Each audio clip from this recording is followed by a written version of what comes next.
Olá, estamos aqui de retorno para darmos continuidade aos estudos das lições bíblicas da nossa escola dominical. Nós pertencemos ao Ministério Missão Europa no Brasil. Somos da Igreja Evangélica Assembleia de Deus e o nosso presidente é o pastor José Antônio de Castro. Nosso endereço, Rua Belém, número 347, bairro Santo Agostinho, Volta Redonda, estado do Rio de Janeiro. E o nosso ponto de referência é o Colégio Municipal Jaime Martins.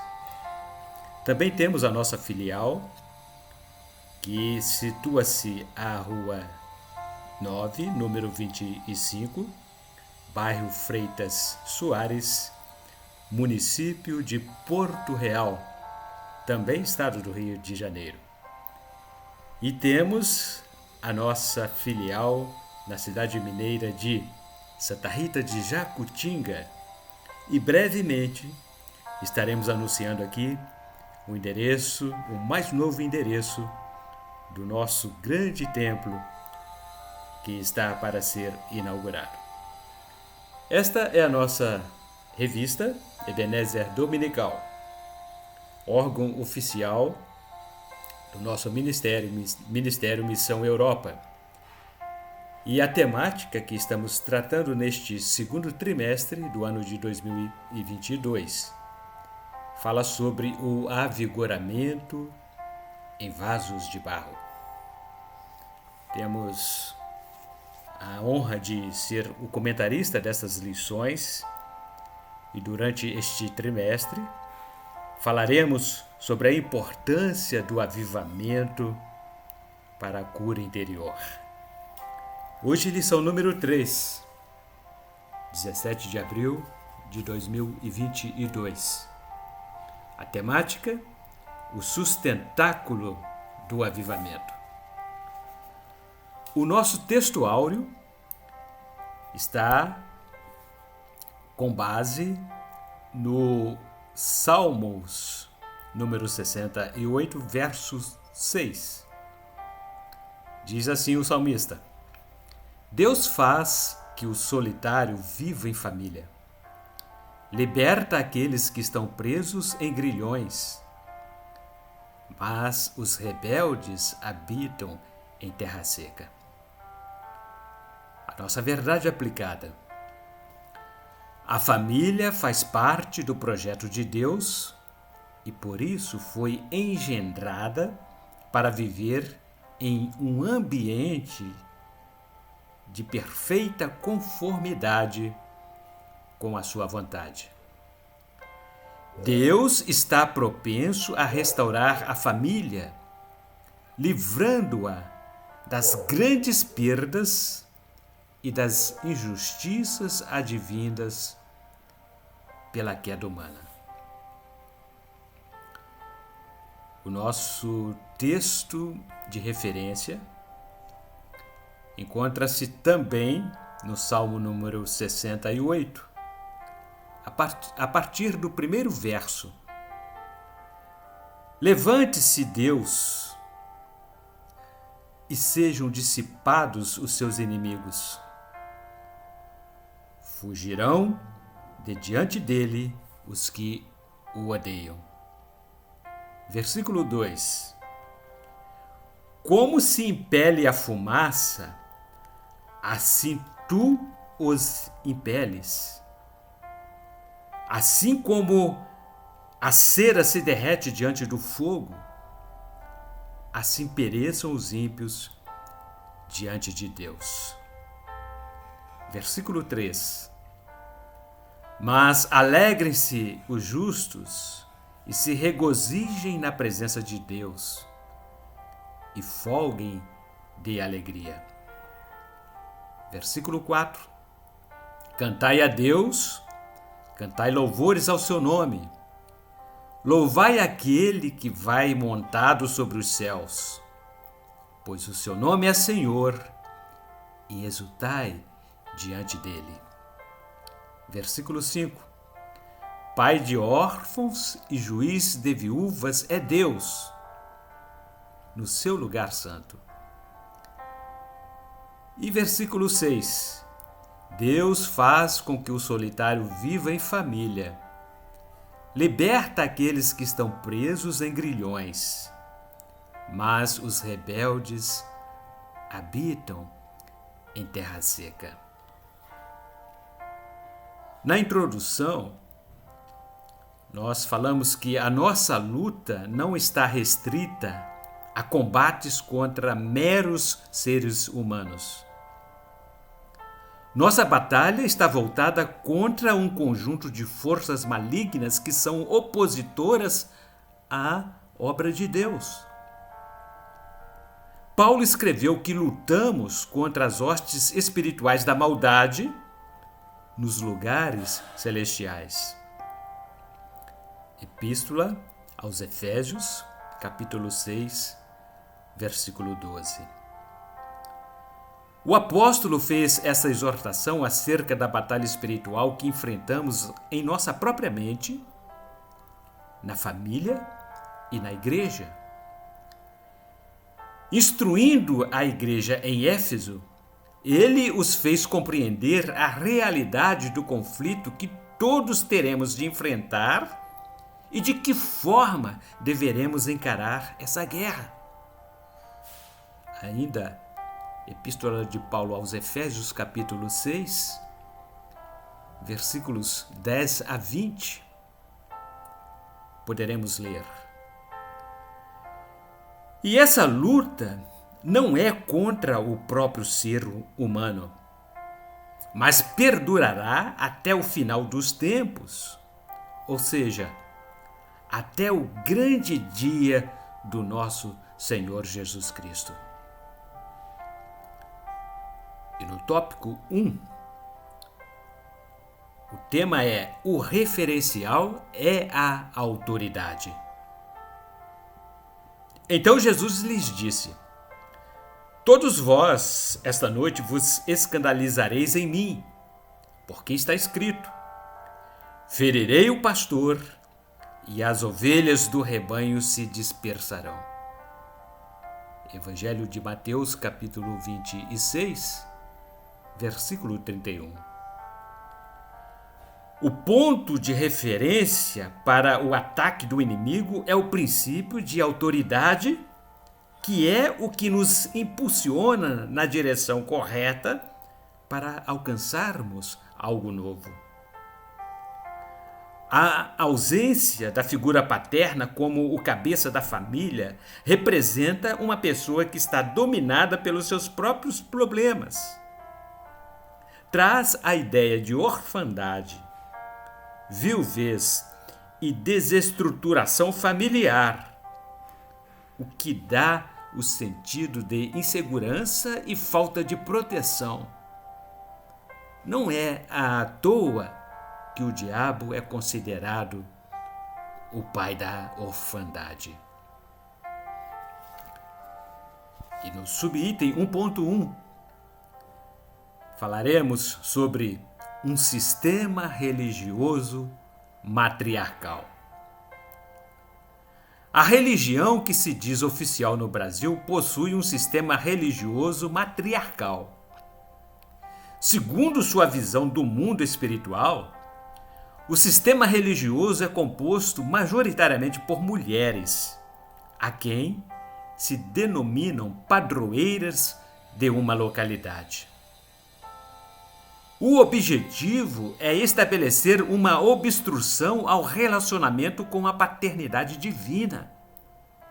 O que se vê é uma toda-poderosa mãe de Deus com um frágil bebê em seus braços, com a ausência de um pai. Fica evidente isso nas imagens. E no subitem 1.2, Deus é o nosso referencial de paternidade. Como vimos no nosso texto de referência, pai de órfãos e juiz de viúvas é Deus. Salmo 68, verso 5. É Deus quem restaura as famílias, em contraposição a Satanás, que se arvora como o pai da orfandade. Deus jamais desistiu de ninguém, ainda que a humanidade venha chafurdando-se cada vez mais no lamaçal do pecado. Ele está pronto a levar a cabo o processo de adoção proposto por seu filho na cruz e resgatar a nossa filiação. Subitem 1.3, de filho unigênito a primogênito. No âmbito religioso, faz-se referência a Jesus como o Filho unigênito de Deus. Todavia, ele anunciou esse direito personalíssimo, ou melhor, ele renunciou esse direito personalíssimo e quis assumir o papel de filho primogênito. Para isso, foi necessário passar pelo processo de ser gerado, morrer na cruz e ressuscitar ao terceiro dia, a fim de que fôssemos enxertados na família divina. Ele pagou um preço imensurável. Estávamos sequestrados por Satanás, vítimas de nossos próprios pecados, irremediavelmente perdidos. Deus moveu-se de íntima compaixão por nós e nos resgatou para o seu reino e família. Já não somos mais escravos da religiosidade. E no item número 2, temos como temática: há um complô contra a família. E ele converterá o coração dos pais aos filhos, e o coração dos filhos a seus pais, para que eu não venha e fira a terra com maldição. Profeta Malaquias, capítulo 4, versículo 6. A família primitiva perdeu a estrutura e o que lhe servia de sustentação por causa do pecado.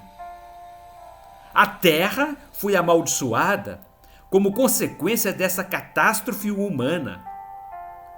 Logo após a queda do primeiro casal, Deus proferiu maldições sobre a terra e sobre Adão e Eva, que comeram do fruto da árvore do conhecimento do bem e do mal.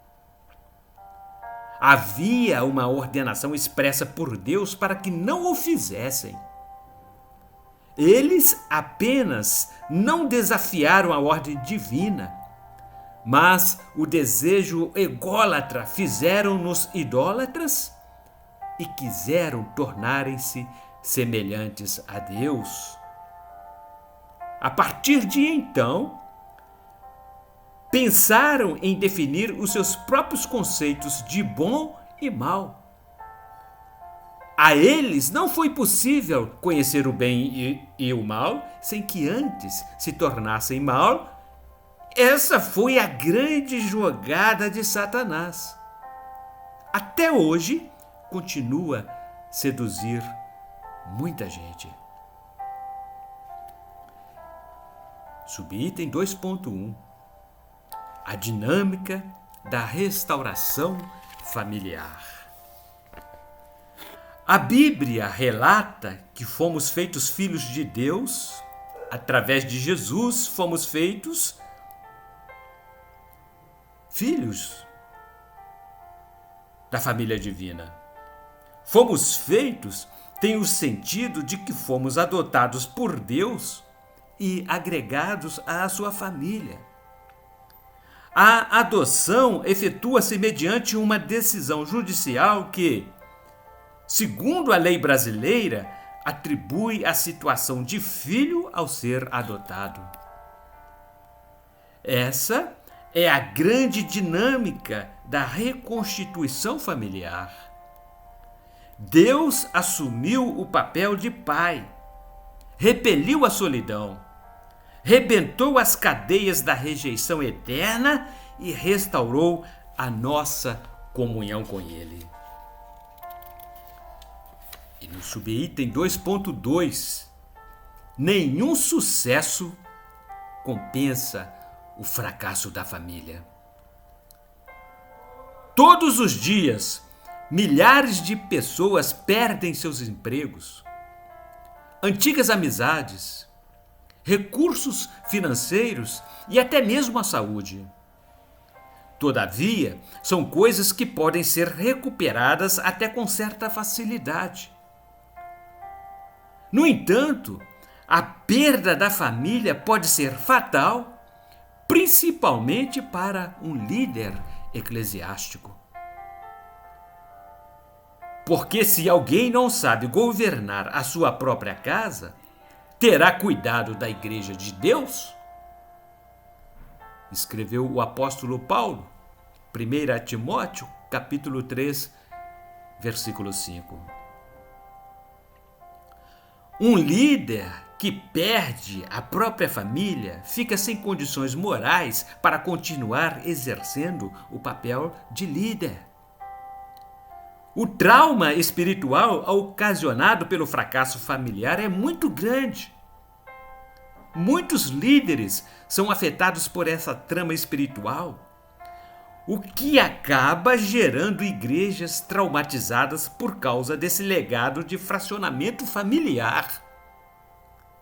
A maldição é o caminho oposto ao verdadeiro avivamento. Subitem 2.3. O verdadeiro avivamento. O verdadeiro avivamento tem origem no coração do ser humano. É necessário que ele se submeta ao pleno agir do Espírito Santo. Corações avivados são corações que inflamam a igreja e renovam outras vidas. Uma igreja tornada mais viva serve de despertamento para as pessoas não crentes. O salmista escreveu: bem-aventurada é a nação cujo Deus é o Senhor, e o povo ao qual escolheu para a sua herança. Salmos número 33, verso 12. E no item 3, falaremos da reconciliação familiar que faz o diabo perder a soberania. E se o meu povo, que se chama pelo meu nome, se humilhar e orar, e buscar a minha face e se converter dos seus maus caminhos, então eu ouvirei dos céus e perdoarei os seus pecados e sararei a sua terra. Livro de 2 Crônicas, capítulo 7, versículo 14. Quando o povo arrepende-se dos seus pecados, o inferno fica em polvorosa. Conversões em massa ocorrem e o estado de confinamento religioso imposto por Satanás tem suas cadeias arrebentadas.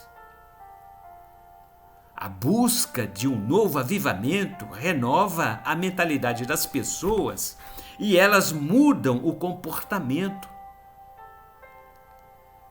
João Batista pregou contra a religiosidade dos indivíduos e exigiu deles os frutos do arrependimento genuíno.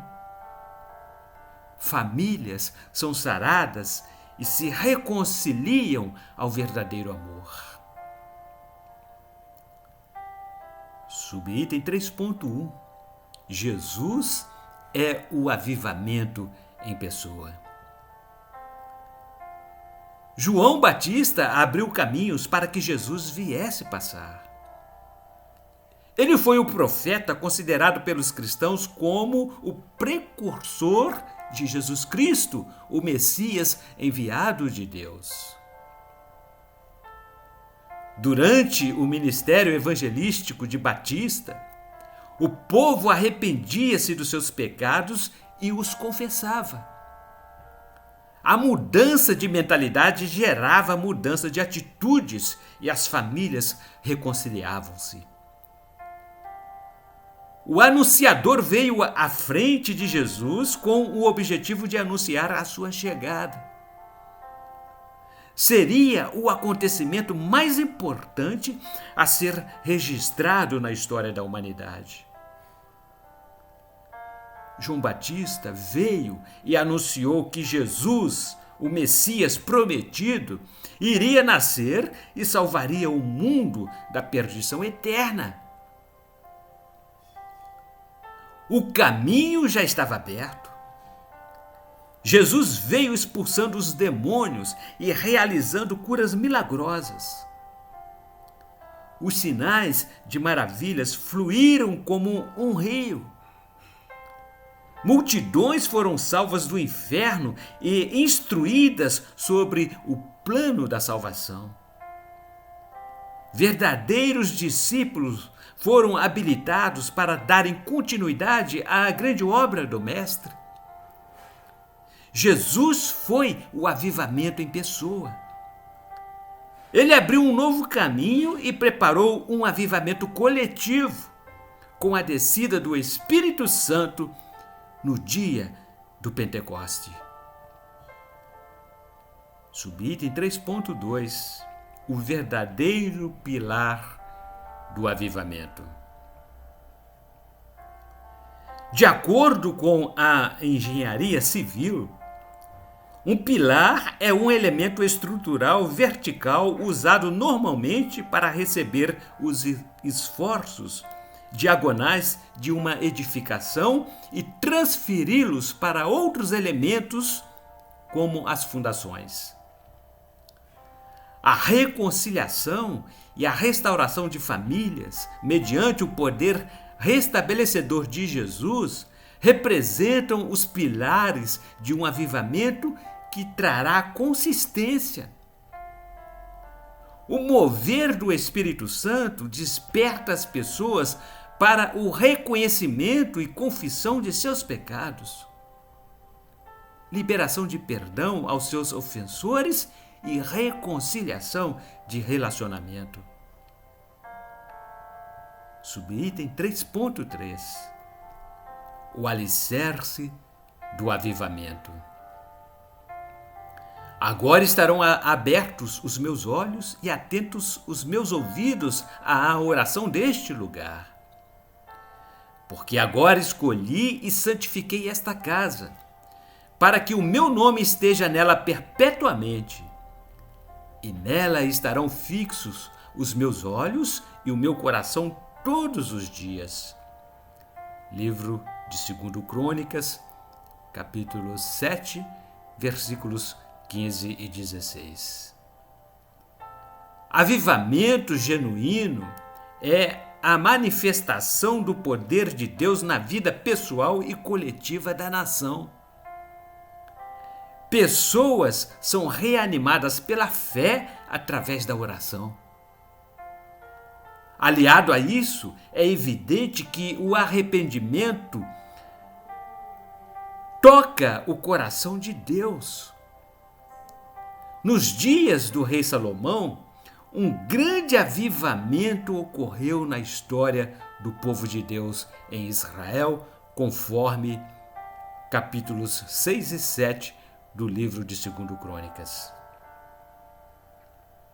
E concluindo a nossa lição de hoje: fé, zelo, oração, arrependimento, crescimento e unidade de espírito são alicerces espirituais do avivamento. Pedro foi avivado no dia de Pentecostes. Eles ainda absorviam a ascensão do Mestre quando se perguntaram: O que faremos, irmãos? De repente, chegou-lhes o direcionamento pelo Espírito Santo.